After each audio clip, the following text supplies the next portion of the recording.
Pass inside. Tristan Thompson finds James. A lot of thunderous dunks here in the opening period. I don't know about this, but Rihanna just walked in front of me. Are you kidding me? What are you doing, man? Stay with the game. LeBron makes a spectacular play like this, and that's what you deal with?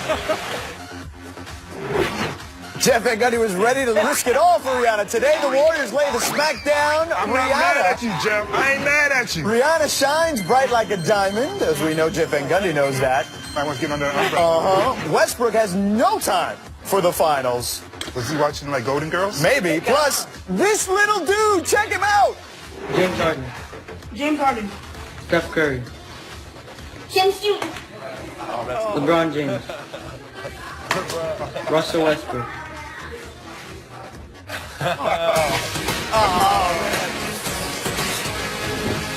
SportsNation is presented by Toyota.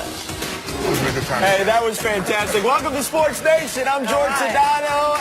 George! You may have seen Marcellus is hanging out in Oakland. So, you know, I'm here, and I'm joined by my radio partner in L.A., LZ Granderson, the great Jackie McMullen, and, of course, Mr. All-Defense for the Memphis Grizzlies, Tony Allen. Future What's Detroit going on, Pistons. guys? Miami Heat. He don't want to go to Miami. No, he's coming for full circle back to Boston. Back to Boston. Yeah, where it It all started. sound good, man, but, you know, my heart bleeds blue. I'm a Memphis We got blue in Detroit, and gray, and all kinds of colors. Black and blue. We got black and blue in Detroit. Yeah. I mean, we'll see how it goes. Yeah, man. Stay with Fizz. Fizz is a good dude. Take that for data, right? All right, gang, let's get right into it. Game one, and of course, that Bay Area beatdown. The Warriors dismantled the Cavs last night, and that's putting it kindly. Kevin Durant was dunking at will. Steph appeared to get his swag back, and the Cavs turned the ball over a lot. After the game, Ty Lue and LeBron talked about it. Let's take a listen. Yeah, they're the best I ever seen. Okay. Can you elaborate on that? They're the best I ever seen. Okay. We was victims of ourselves for one. Like I said, we had 20 turnovers, and there's no way you're going to win a ball game having 20 turnovers against this team and on the road. But, you know, at the end of the day, we gave up a lot in transition. They had 27 points on fast breaks. All right, Jackie, you were at the game last night. Yes, I Should was. the Cavs push the panic button? No. So you guys are all kids, so you don't remember 1985, the Memorial Day Massacre. I was there, Boston Lakers. Boston trounces the Lakers, and everybody says they don't believe on the same court. But I'll take you back to last year. Remember the first two games of the NBA Finals last year? Look up the scores. Look who won the games. Listen, LeBron talking about turnovers. Here's why they can't win the series if they continue to play this way. Golden State had one turnover in the first half. Just one. When the Warriors lose basketball games, they lose it not because they miss shots. They lose it because they turn the ball over. If LeBron wants to win game two, they got to start pressuring Golden State and make them turn the ball over.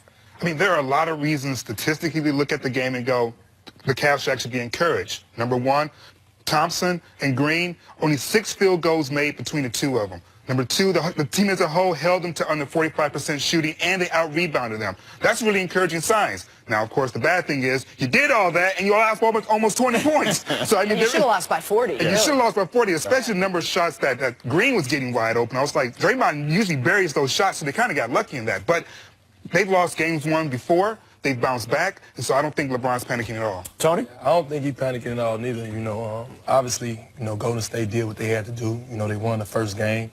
The Cleveland Cavaliers, those turnovers hurt, but I'm pretty sure they'll watch film, go over it, and bounce back game two. All right, I'm going to tell you all, this thing's a wrap, okay? This thing is over in 5, and I'm going to tell you why. I understand the Memorial Day Massacre because we work with Michael Thompson, who tells us about it all the time. That's to say he was on the right side. Yeah. So he tells us about it all the time. But the thing about last year is, and we can sit here and say these are excuses, but look, the last 2 years, there have been injuries involved with these two teams when they meet, whether it was the Cavs dealing with their injuries. Last year, you had Steph Curry. You had Draymond punching someone in the junk, right? All that stuff, the suspension. We had all those things to deal with.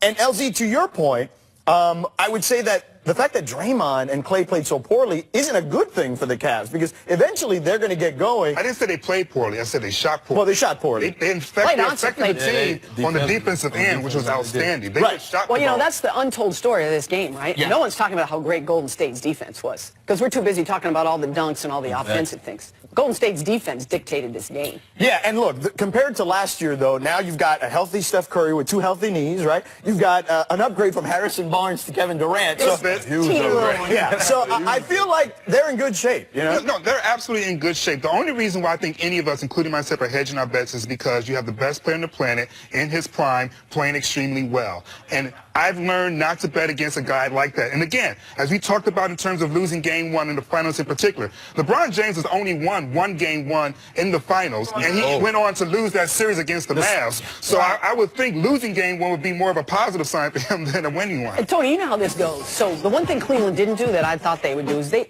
weren't very physical last night. No, I mean, whatsoever. if you want to get physical, that's another way to beat Golden State. You beat them up a little bit. So you know that from experience. Yeah, and I thought, you know, with Durant getting off how he got off, you know, I was looking forward to them probably going to get Dante Jones in the game, somebody to just be more physical with him, give him a different look. And that way you give some of the energy that LeBron's giving out there on the court, he can put that energy in different areas. So here's a good question, though. So LeBron's guarding Kevin Durant. He's supposed to be first team all D, but KD's a different animal at this stage. I mean, he's determined right now. He was in Oklahoma City last year, and he want to get a ring, and he played like it last night. But it's also hard, too, by the way. It's hard to talk about LeBron's defense on KD when you turn the ball over 20 times and they running fast breaks up and down. Well, 7 of those are LeBron's, by the way. Yeah, well, the Cavs' defense in transition is terrible. 7th worst in the NBA this past season. So, all right, sticking to game 1, Kevin Durant refused to stop dunking, hitting threes, and giving the Cavs buckets all night last night. He got 38 points, 8 dimes, 8 rebounds, and had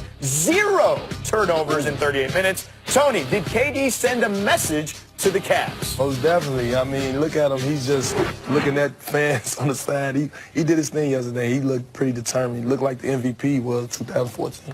Do you think he sent a message? In other words, do you think people in Cleveland or Cavs themselves were like going, yeah, KD, why don't you show us something? I don't think they went into the series thinking, all right, KD, let's see what you got, because we think you're a cupcake. I never believed that the Cavs thought that he was a cupcake or that he was disrespected by the Cavs anyway. They know he's a great player. LZ, Jackie, and Tony, Nike took advantage of this. I don't know if you saw the tweet today. They sent out a tweet at Nike Basketball saying, they say he's soft, and, you know, we play, they talk, or whatever it was. I always love this. There. Who's they? They talk, They, we right, play. exactly. What's wrong with Jackie? All those people up in my attic. Yeah. So they do feel, they, as in Nike and Kevin Durant's people, do feel like he's been disrespected some. He needs to show out some. Here's what I'm going to say about this. And I just did a piece with Kevin Durant that's in the magazine. There's a shameless self-promotion. Yeah, there you go. One of the things that he talked about was the idea of all these other people, not just Cleveland, the whole country saying he took the easy way out, he's a front runner, he's a ring chaser. I think it's a message to all those people as much as anything else, because I think he's tired of hearing it. Yeah, I agree with you. I mean, I don't know. I'm sure there are those people that are out there. Just there's a lot of them. Just like there are people out there who somehow thinks LeBron James isn't a top 10 player and things like that. I mean, come on. There's nobody that thinks that. Yes, absolutely. There are people who Get out of here. Find me those people. It's they. Watch Nike. Those straw men out there who do that. So, you know, the whole notion about Kevin Durant is like, I've always been in support of players actually using free agency to their advantage. Being empowered to decide where they're going to go as opposed to waiting being traded or waiting for someone else to come and recruit. That's because you're a reasonable, rational person. Right. But there's a lot of reasonable, fans are short fans. for fanatics. Right. And I mean, I can't tell you how many people have said to me, in the airport, coming to San Francisco to the game yesterday, saying to me, oh, I liked your piece on Durant, so maybe you swayed me a little bit. Man, I just still think he took the easy way out. I'm like, it's his choice to do that. Well, we saw this. This is like a diet version of what LeBron went through in 2010. It's not nearly as visceral as it was back then. Well, because KD handled a little. Right, yeah. So, So, he didn't do it on live television and forget to tell his previous employer. Right, there's that. But, Tony, clearly he's trying to prove a point, right? Most definitely. I mean, when he come out with an attack that vicious, he's looking at somebody, and I'm not sure if it's the fans or it's just the Cleveland Cavaliers. He was looking at someone, though. He was looking, so maybe. We'll find out. Now on to my favorite part. maybe that person, Rihanna. Oh, no, the pop not Riri. superstar. She was pretty busy putting in work. Hey, See what I baby. did there? See what I did? Yeah, During the game last night, talking trash, bowing to LeBron, and dabbing on fans, she appeared to get Kevin Durant's attention and even caused Jeff Van Gundy to totally lose focus while LeBron dunked on JaVale McGee. LZ, was Rihanna clearly the best part of game one? Look, bro, I'm as gay as Christmas, and I was looking at Rihanna. I'm just going to tell you. Snatchback power. She got snatchback. She is so gorgeous. She is so fine. Heck yeah, she's the best part about game one. You kidding me? I was hoping she was performing at halftime. Come on now. So I'm just going to tell you, I'm as ungay as Christmas, and I was not looking at Rihanna. Okay? And you know who I was looking at? And he was just a few rows over from me, and he was in a white T-shirt and a baseball cap. Drew Brees, former MVP Super Bowl champ. With a little, you know, that little scar, that little scar, except for nobody noticed him. I'm telling y'all, he was there, and nobody, well, because he was incognito. Right. He was in football incognito. It wasn't until the end of the game when he walked away, everybody started looking at him. I mean, that is Rihanna. She's a nice piece of eye candy. She's one of the top singers. Get diabetes looking at that. But at the same time, I think KD was focused. You don't think he noticed Rihanna was there? Nah, he was in the zone, man. Wait, would you have noticed Rihanna was there? He didn't. He admitted I it. didn't know. You didn't know? I was focused on that dunk. I like the fact that she was getting into it with the fans. Like, to me, that was So you like the fact she was getting it? Is that what getting into it with the fans. okay. I may have had a Freudian slip, but anyway. My umbrella, Ella. Hey, bad news, though. It's time for 3 jeers. 1 jeer for Jeffrey Marte. Twins Angels Marte. He can't catch a simple pop fly, guys. Look at this. Oh, why are we only showing bad baseball? Jackie, how would they react to that in Fenway? Oh, you know it would be boo. They'd be booing you forever. They're just got Mike Trout hangover. That's their poor team. They're rough go. This summer. 2 jeers for Cardinals ball man. Look at this guy. Whoa! Look at that. Hit him? That's the only thing that went wrong for the Cards last night. They played ball. I mean, come on. You'd never be a goalie, that's for sure. So whose father do you think he is? Cardinals father. I beat the Dodgers, obviously. That's somebody's father. 3 jeers for this referee. Hit stuff in the face. Come on. So if they lose the series, this is what Hey, they're going to say? I had breakfast with Derek Stafford this morning at my hotel. By the way, a stat that was out there yesterday, the Warriors in the playoffs were 0-3 with Derek Stafford as a referee, no longer 0-3. So, coming up after the break, Commissioner Adam Silver says that the one-and-done rule has to change. We'll discuss that next. This is Sports Nation! Sports Nation is presented by Toyota. Let's go places. And in part by Gatorade, the proven sports fuel.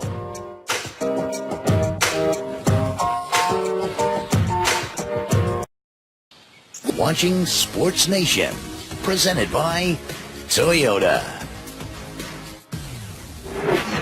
This year, the projection is that we're going to have 20 one-and-done players actually being drafted this year. When we first changed the minimum age from 18 to 19, the following year in 2006, we had 2 one-and-done players. So my sense is it's not working for anyone. It's not certainly from the college coaches and athletic directors I hear from. They're not happy with the current system. And I know our teams aren't happy either, in part because they don't necessarily think that the players who are coming into the league are getting the kind of training that they would expect to see among top draft picks in league. Well, yeah, they do, because someone else does. All right, welcome back to Sports Nation. That was Commissioner Adam Silver discussing the NBA's one-and-done rule and how the league is rethinking its position on the age minimum. Tony, do you agree that the one-and-done rule needs to be changed? No, I really don't agree with it, simply because, me, I'm from the inner city, grew up in rough times or whatever, and I felt like if I was good enough in my freshman year to come out and provide for my family, I would have took advantage of that, and I don't think we should hinder those kids from that. So in other words, you want to get rid of the one-and-done rule. Let them come straight out of high school. Yeah, or if they can, but as long as they 1 year of college, I agree with. That's cool. But if you're gonna change it for the talent, not for the future and trying to see if it's a project or whatever. But if he's ready to play right away, draft him. I mean, I have 2 things when it comes to this. First and foremost is, you're trying to tell me that a young man is old enough to go out, get married, start a family, go to war, but he's not ready for the NBA. Because essentially that's what you're saying. At 18, you're not ready for the NBA. Well, so and then two is that this notion that teams are somehow forced to draft these one and done players. You're drafting who you think is the best player. So if you're drafting wrong or you're drafting too many one and done players, that's on the GMs of the league. That's not on the kids who are asking to be picked. But see, they're drafting for down the road. I mean, can we agree that most of these rookies this year weren't really ready to step into the roles from which they were drafted? Brandon Ingram wasn't ready to be that transcendent player. Maybe he never will be. And maybe he never will be because he came out too soon. But you're right. This is America, baby. Figure it out. Sorry, Adam. Well, here's what I would say. I actually would like to change the rule in this way. I think, much to like what Tony was saying, if there is the special talent that can come right out of high school, let them go. But if not, 2 years in college. And I think that way. But how do you decide? How do you decide? Well, it depends on where, obviously there's an advisory board as far as the draft is concerned. You have to make that decision if you're the kid and the agent. I just think that if you tell a kid... No agent's ever going to decide that. They want the money. Right. We didn't tell Mark Zuckerberg he needed to go to school for 3 years, and he paid. Okay, right. Fair enough. All right, let's move on here. Last night, Russell Westbrook proudly announced, guys, that he was opting to watch Sister Act 2 instead of Game 1 of the NBA Finals. What is he wearing? Jackie? What is he wearing? Is this a petty move or what? It's just kind of like, it's when you go out of your way to say, I don't care the Katie left, I don't care the candidate. Look, I don't care at all. I mean, I was watching Sister Act 2. If you don't care, man, don't tell us what you were watching. Exactly. Fair enough. Y'all missing the point. Lauryn Hill was so good in Sister Act 2, though. I could see he was just flipping the chat. He was like going, oh, L Boogie's up in this. I forgot about that. One question, was it better than Sister Act? Right. There's very rare the movie's better than the only sequel that was ever better than the original was Godfather. Godfather 2, exactly. All right. Maybe Rocky 2. Maybe Rocky 2. I think he TiVo'd it, recorded it, pushed pause, and then went back and watched the second half. Yeah. You saw Katie dunk for the 5th time and said, let me go back to those nuns. He wanted to see if the Cavs caught back up, probably. Ain't no telling, but I don't think he watched Sister Act 2 at all. You don't think he watched it? You think he's just trolling people? That's a shot at KD, man. Yeah. I could read through that. But did you see it, though, man? I mean, Lauryn Hill was so good. Huh? Whoopee? You didn't see it? So he didn't see it. He doesn't know. Yeah. Watch that instead of Game 2. Yeah, there you go. It'll change your life. No, but I'm with Tony. I gotta watch games. I'm with Tony. There's no way he didn't watch the game at least for a few minutes. He probably got frustrated and switched off to something else. Okay.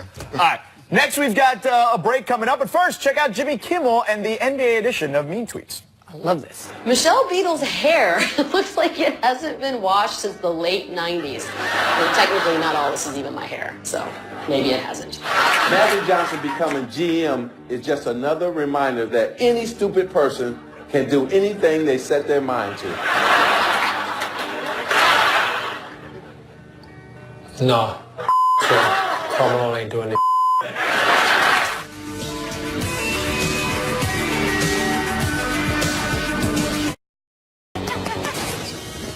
Sports Nation is presented by Toyota. Let's go places.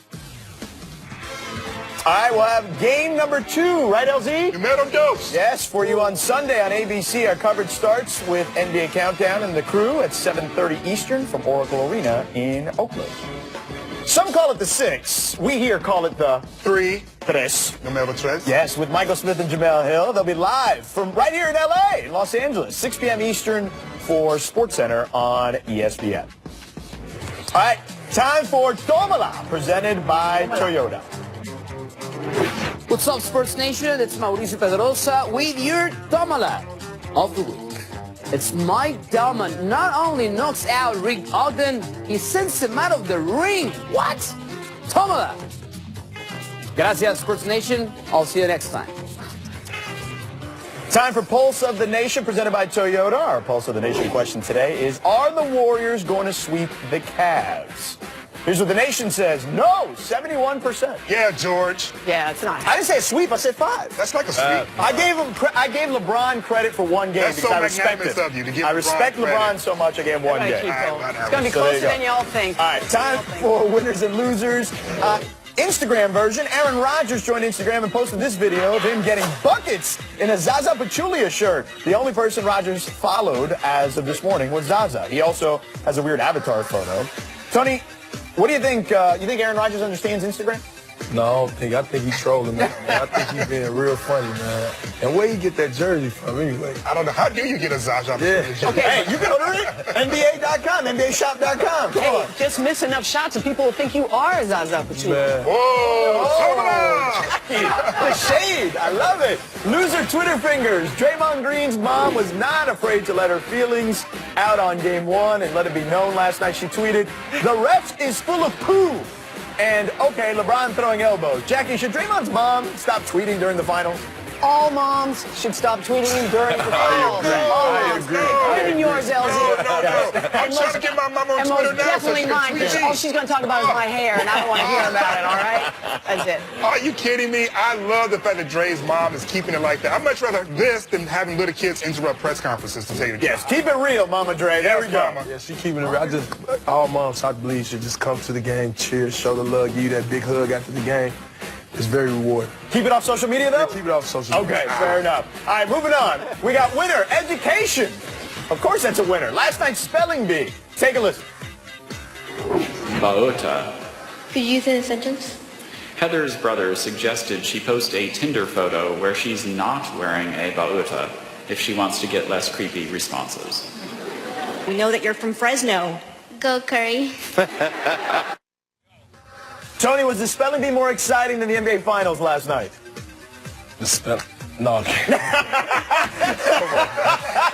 You got to go with the funniest, man. LZ, I don't know. I'm going to go with the spelling bee a little bit. I'm trying to figure out the definition of Bauta.